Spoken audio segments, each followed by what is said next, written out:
After years of constantly doing the same thing for mainline Pokemon games, Gamefreak finally made something else. Crazy, I know. And how does it work? Well, the title should make it obvious. It works pretty dang well. Who would have thought that putting in basic features that a lot of standard mainline RPGs have done for years would be good for the series? Bragging on Gamefreak aside, let's look at what this game does well. First of all, I want to pay a lot of attention to the overworld. It has such a nice diversity of Pokemon alongside ways to get new items and experience points. It's incredibly good. Alongside that, the exploring in this game is further enhanced by how rewarding it is. The main story wants you to go to certain places and pretty much only those certain places. However, after you're done with the main story, you can just explore wherever you want, or even during the main story, and probably find some Pokemon that are either really rare or levels way ahead of your current team. Best of all is when you can find some alpha Pokemon too, because those are incredibly fun to fight. They're essentially just stronger versions of Pokemon you can catch too.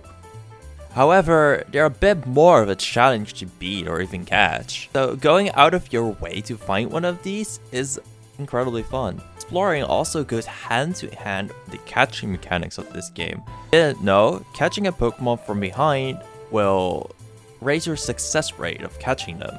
Alongside that, every single Pokemon has a different method of getting caught, so if you catch them from behind, maybe you don't even have to fight them when you usually do.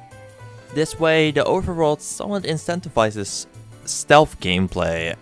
Alongside that, the catching is incredibly fast. A lot of the missions and quests in this game are catching related, and you get experience for catching. I can't remember a time where catching Pokemon has legitimately been fun and rewarding, but this game is honestly the first to do it, because of the multiple reasons why you should catch. Can't catch without Pokeballs though, but that is where crafting comes in. You might think that in a regular Pokemon game, you would maybe run out of balls because you're catching Pokemon all the time. However, while exploring, you constantly get different types of resources where you are able to use these for crafting.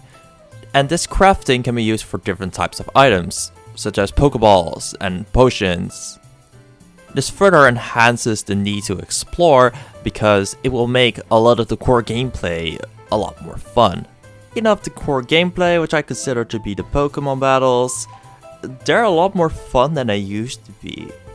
Both movesets and stats, alongside even the effects of some moves you have come to know, are different in this game. Let's start with trainers first. The trainers in this game are somewhat rare compared to how they're not in the mainline Pokemon games. To compensate for this, they are pretty darn challenging and tough, compared to the mainline Pokemon games at least. Usually I never lose a Pokemon whenever I play a mainline game, but in here, sometimes they didn't even let me move and kill the Pokemon of mine. I truly realized that this game was a different beast when I tried to set up a sword stance on a Mime Jr., but then unboosted, it dealt about 3/4 of my health. Another thing is that speed matters way more than it did before. In this game, you can get double the amount of turns sometimes if you have enough speed, or even use a move that before gave you priority. Alongside this new way of having 2 additional turns, you can use the Agile style to get another turn too. And if the Agile style is not really your thing, you can use the Strong style. Surprisingly, it lets your Pokemon deal more damage with your move. Yeah, crazy, I know. However, it comes at the cost of that if you use this move and you don't end up killing, you will probably get attacked twice afterwards. This style of move being added to Pokemon makes you able to more easily beat opponents that are above your level, but the AI is also pretty good at using it, so sometimes this will end up giving you quite a freaking challenge. Regardless of having a pretty rough start, especially story-wise, Legends Arceus, the second you get word there, will turn into a pretty darn good game, and a true fresh breath of air to the series. I do have some critiques, but I will save that for my final review when I inevitably beat this game. If you like this video and want to see my final review, please like, comment, and subscribe. It will really mean the world to me. More content about Legends Arceus and also a lot of other games is still to come. With that, thank you very much for watching the video, and goodbye.